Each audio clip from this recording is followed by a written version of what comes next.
So, hello guys, what's up? It's me again, si Mima Alicia nyo at nagbabalik ulit para sa ating panibagong video. So, yun na nga. Pag-usapan natin guys ang madali ang pagpasok ng ICC sa bansang Pilipinas. So, well, ang pag-uusapan natin ngayon ay ang pagpasok ng ICC sa bansang Pilipinas dahil na din ho yan sa admittance ni dating Pangulong Rodrigo Roa Duterte na ginagamit niya ang confidential funds, intelligence funds sa pagpatay ng tao without due process. So, ang gagawin ho ng ICC sa bansang Pilipinas ay kakausapin direkta itong mga pamilyang biktima ng karumal-dumal na drug war campaign, bloody drug war campaign ni dating Pangulong Rodrigo Roa Duterte. At isa sa pinakamalaking ambag ho ng pagpasok muli ng ICC, pinakamalaking serve as biggest evidence, ay yung admittance nga ho ni dating Pangulong Rodrigo Roa Duterte na ginagamit niya ang confidential funds, intelligence funds para ho gamitin sa pagpatay ng mga tao without due process. So, ang sabi nga lang ho ni DOJ Secretary Boying Remulla na kailangan lamang daw ho nilang balikan ang jurisprudence sa usaping jurisdiction ng ICC. So, related pa rin ito guys sa, di ba, paninigi ni Kadigungan sa mga inosenteng tao. I mean, paninigi ni Kadigungan nang walang due process. So, anyway, sabi dito guys sa balita, ICC jurisdiction on drug war needs review. Drug war needs review, sabi ho ni Remulla. So, ngayon, pinag-aaralan na ho ang pagpasok ng ICC sa bansang Pilipinas. Well, kung tatanungin nyo ako, Mima, agree ka ba? Bakit naman hindi, di ba? Kasi yan yung sigaw ng ating mga kababayang Pilipino na totoong biktima sa karahasan, sa power grab, di ba? Sa pananamantala ng kapangyarihan ni dating Pangulong Rodrigo Roa Duterte sa kanyang posisyon. So, wala kasalanan din naman ni Kadigungan ang lahat ng to. Imagine, kakatanggol niya sa kanyang anak na spoiled brat. Ano yung nangyari ngayon? Siya yung nahulog sa patibong. 'Di ba? Inamin niya yung mga hindi dapat aminin. Well, ako guys, totoo. Dati, nung mga last year, hindi pa ako naniniwala sa ICC na yan. Kasi 'di ba sabi ko sa inyo, meron tayong sariling justice system. Bakit sila mangingialam? Bakit hindi nila problemahin ang kanilang bansa? Pero itong ICC na to, matagal na pala itong nag-i-exist. Ang problema nga lang dito, si dating Pangulong Rodrigo Roa Duterte, dahil alam niyang medyo tagilid siya, ay tinanggal niya ang Pilipinas, umalis tayo, ang bansang Pilipinas, dito sa ICC. Pero dahil nga sa hinaing din ng mga tao na naghahabol ng hustisya, ito na nga, si Boying Remulla ay medyo nagsalita na. So, alam nyo naman din guys na, di ba, logic na lang. Hindi magsasalita si Boying Remulla na muling papabuksan ang cases review dito sa ICC kung walang pahintulot ng ating Pangulo. So, pasensya na guys, medyo ako magsalita sa kasi kakalagay pa lang ng braces ko. Kasi dati, palagay ako ng brace tapos pinatanggal ko din within 2 months kasi umuwi ako ng probinsya, walang mag-a-adjust dun. Kaya pina-remove ko na lang. Tapos, sabi ko, total, matagal din naman ako dito sa probinsya na. Magpalagay na lang ako ng braces. So, 'di ba, para kung sakaling bumalik ko ng Manila, pantay na yung teeth ni Mima. Anyway, going back sa ating topic, pagpasensyaan nyo na guys. Anyway, sabi dito, Justice Secretary Jesus Crispin Remulla yesterday said the government needs to review the jurisprudence on the issue of jurisdiction of the International Criminal Court before it can take action on the latest call for the government to cooperate in the ICC's investigation into the drug war killing under the Duterte's administration. So, alam niyo naman guys yung pamamalakad ni dating Pangulong Rodrigo Roa Duterte about dito sa bloody campaign niya sa war on drugs. So, ang daming buhay ang nadamay at nasayang dahil sa kapalpakan ni dating Pangulong Rodrigo Roa Duterte. Imagine, yung drug campaign ngayon ni Pangulong PBBM, hindi madugo pero very effective. Kasi ang ginagawa ng administrasyon, once na may mga nahuling nagdodroga, ang ginagawa nila, sinusunog yung droga. 'Di ba? Hindi na nire-recycle. So kasi kapag sinunog na yan, wala nang wala nang babalikan. It's a loses na sa mga gumagamit. Yan po yung pinaka very very effective na ginagawa ng ating administration. No harsh, pero effective.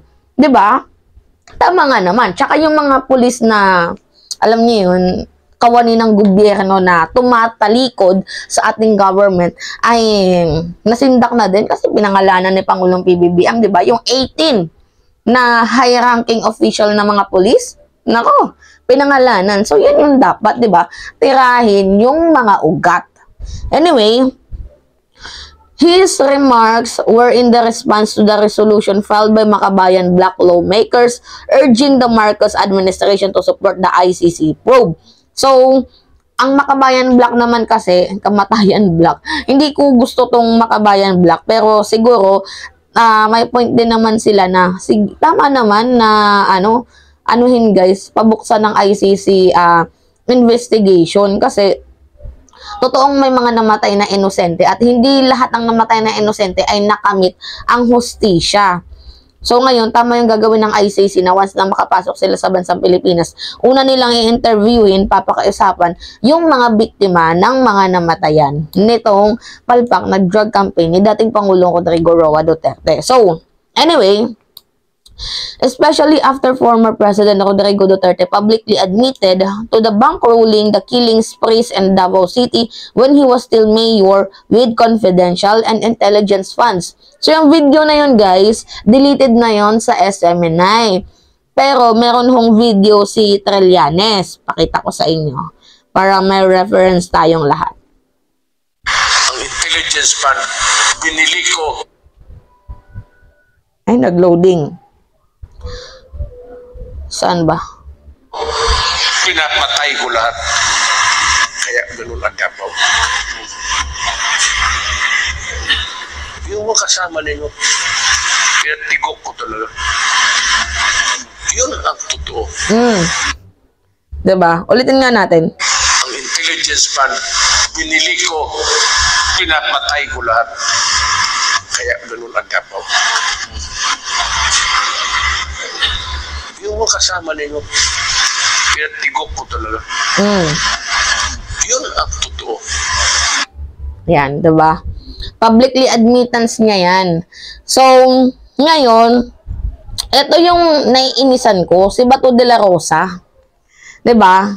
Nag-iingay lamang daw ho si Trillanes. Okay, panoodin nyo tong video na to. Nakakaloka kasi yung mga eksenang ganap eh. Kinakampihan pa, kita naman na mali. Kinakampihan pa. At saka yung usapin dito, confidential funds, tapos biglang napunta, diba, dito sa ICC. Dahil nga, nahulog si dating Pangulong Rodrigo Roa Duterte sa mismong kanyang bibig. Anyway, ito yung video, guys. Antonio Trillanes IV. Ingay lang. Ganito tinawag ni Senator Ronald Bato de la Rosa ang pahayag ni former Senator Antonio Trillanes IV. Andiyan na naman siya. Akala ko nanahimik din yung tao na yan. Uy. Andiyan na naman siya. Nag-iingay na naman. Matagal na niyang iniingay yan eh. 2016 pa niya iniingay yan. Hanggang ngayon, iniingay pa rin niya yung ICC niya. Ingay lang yan, ingay. Sa isang pahayag na nawagan ng grupong magdalo ni Trillanes sa Administrasyong Marcos na payagan ng International Criminal Court o ICC na mag-imbestiga sa Pilipinas para managot si dating Pangulong Rodrigo Duterte sa umano'y crimes against humanity.